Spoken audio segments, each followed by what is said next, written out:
الحمد لله وكفى وسلام على عباده الذين اصطفى أما بعد فأعوذ بالله من الشيطان الرجيم بسم الله الرحمن الرحيم فويل للمصلين الذين هم عن صلاتهم ساهون الذين هم يراءون ويمنعون الماعون صدق اللہ العظیم۔ محترم دینی بھائیوں بزرگوں دوستوں، سب سے پہلے ہمیں وہ بات جاننے کی ہے جو دین و اسلام کی جڑ ہے اور وہ فرض بھی ہیں۔ نمبر 1 ایمان لانا، نمبر 2 نماز پڑھنا، نمبر 3 روزے رکھنا، نمبر 4 حج کرنا، نمبر 5 زکوٰۃ دینا۔ وہ 5 چیزیں ہیں۔ آج میں انہی جڑوں میں سے ایک جڑ جو بہت ہی اہم یعنی نماز ہے اس پر مختصر سی گفتگو کروں گا، کیونکہ اللہ رب العزت نے اپنے جتنی بھی احکام کو فرض کیا ہے اس لیے زمین پہ فرض کیا۔ روزہ زمین پہ فرض ہوا، حج زمین پہ فرض ہوا، زکوٰۃ زمین پہ فرض ہوئی، لیکن جب نماز کو فرض کرنے کی باری آئی تو اللہ رب العزت نے نماز کو زمین پہ فرض نہیں کیا، بلکہ اپنے حبیب کو خود اپنے پاس بلا لیا۔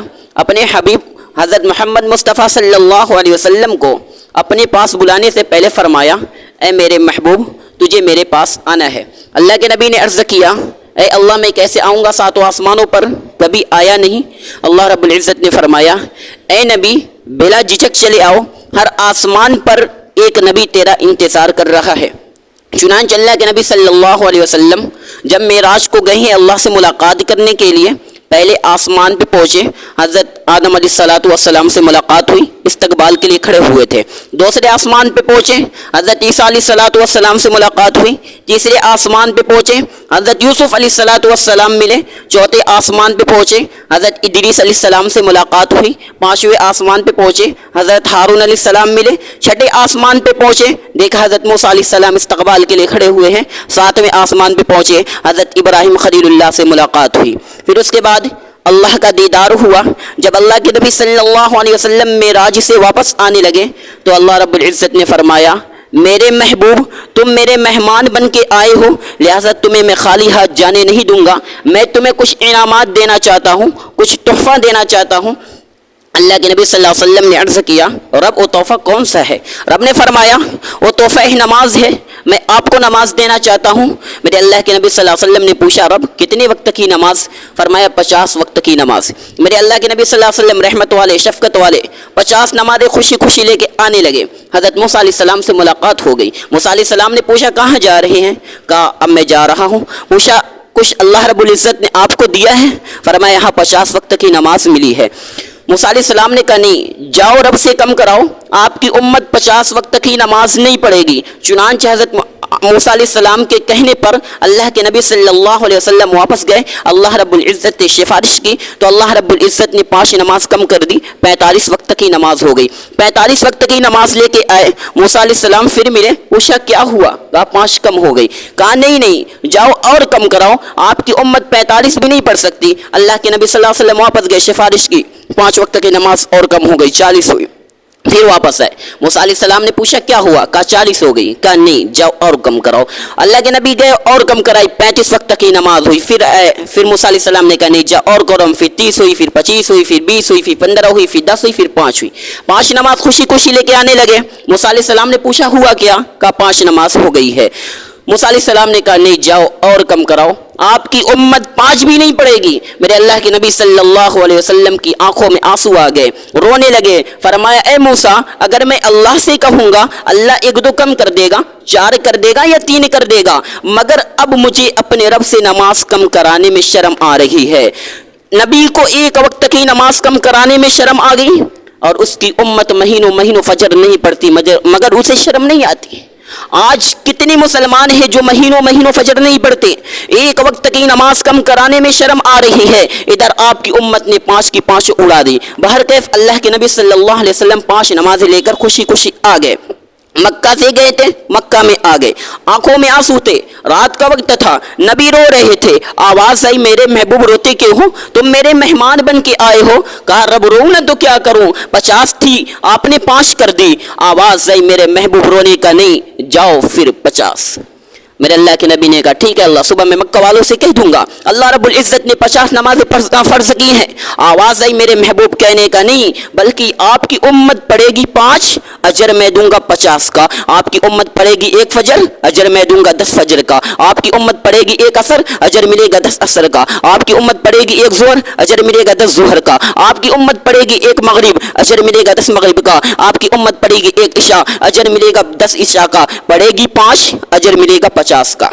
اللہ رب العزت نے 7 جہنم بنائی ہے اور 7 جہنم کو میں قرآن سے ثابت کروں گا، اور وہ جہنم بڑی خطرناک جہنم ہے۔ اللہ رب العزت نے پہلی جہنم بنائی، اس کا نام رکھا جہیم۔ قرآن کہتا ہے وَلَا تُسْأَلُ عَنْ أَصْحَابِ الْجَحِيمِ۔ اللہ رب العزت نے دوسری جہنم بنائی، یہ اس سے خطرناک جہنم ہے، اس کا نام رکھا سقر۔ قرآن کہتا ہے وَمَا أَدْرَاكَ مَا سَقَرُ لَا تُبْقِي وَلَا تَذَرُ لَوَّاحَةٌ لِّلْبَشَرِ۔ اللہ رب العزت نے تیسری جہنم بنائی، اس کا نام رکھا حاویہ۔ قرآن کہتا ہے فَأُمُّهُ حاویہ وَمَا أَدْرَاكَ مَا هِيَ نَارٌ حَامِيَةٌ۔ اللہ رب العزت نے چوتھی جہنم بنائی، نام رکھا حطمہ۔ قرآن کہتا ہے وَمَا أَدْرَاكَ مَا الْحُطَمَةُ۔ اللہ رب العزت نے 5ویں جہنم بنائی، نام رکھا حاویہ وما ادراک ما ہی۔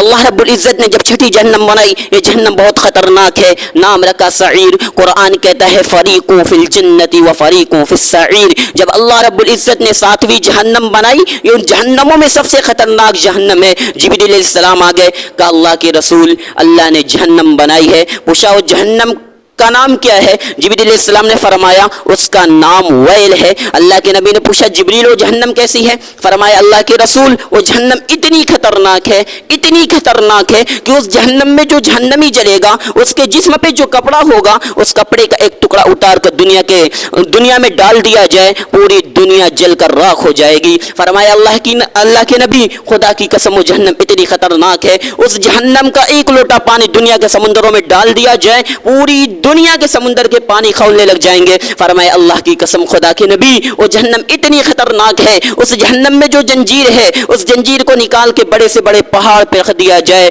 پہاڑ چکنا چور ہو جائے گا۔ اللہ کے نبی نے اپنے سر پر ہاتھ رکھا، پوچھا جبریل اس میں کون جائے گا؟ جبریل علیہ السلام نے فرمایا اس میں فرعون جائے گا، شداد جائے گا، نمرود جائے گا، حامان جائے گا، اپنے ہر زمانے کے نبی کے دشمن کو اس میں ڈالا جائے گا۔ اللہ کے نبی نے جبریل علیہ السلام نے کہا اللہ کے نبی اجازت تو اور میں کچھ بولوں؟ اللہ کے نبی نے کہا جبریل بول اور کیا بولتا ہے؟ تو جبریل علیہ السلام نے کہا نہیں اللہ کے نبی آپ بہت روئیں گے۔ اللہ کے نبی نے کہا جبریل تم نے جہنم کو بتا کے رلائی دیا ہے، آخر بتا اس جہنم میں کون جائے گا؟ اللہ کے نبی سے جبریل نے کہا اے اللہ کے نبی آپ کی امت کے بے نمازیوں کو اس میں ڈالا جائے گا۔ یہ سننا تھا جبریل علیہ السلام نے اللہ کے نبی نے جبریل کو پکڑ لیا، کہا جبریل نہیں جہنم میں میری امت کا بے نمازی نہیں جائے گا میری امت کا بے نمازی۔ جبریل علیہ السلام نے کہا اللہ کے نبی اب کچھ مت کہیے، بس قرآن میں لکھ کے آ چکا ہے وَيْلٌ لِّلْمُصَلِّينَ۔ ایک حرف ہے ویل، وہی جہنم میں جس میں فرعون جائے گا، شداد جائے گا، نمرود جائے گا، حامان جائے گا، اسی جہنم میں للمصلین بے نمازی بھی جائے گا۔ ایک صحابی اللہ کے نبی صلی اللہ علیہ وسلم کے پاس آتے ہیں، کہتے ہیں اللہ کے نبی اگر میں 5 وقت کی نماز پڑھوں میرا کیا بنے گا؟ اللہ کے نبی نے فرمایا تو اکیلا نہیں، جو میری امت کا 5 وقت کی نماز پڑھے گا کل قیامت کے دن اس کا ہاتھ میرے ہاتھ میں ہوگا۔ خدا کی قسم میں اپنی اس امتی کا ہاتھ اس وقت تک نہیں چھوڑوں گا جب تک کہ جنت میں داخل نہ کرا دوں۔ اس لیے میرے عزیزوں نماز پڑھنے والا جنتی ہے، بے نمازی دوزخی ہے، یہ ایک اصول کے مطابق ہے۔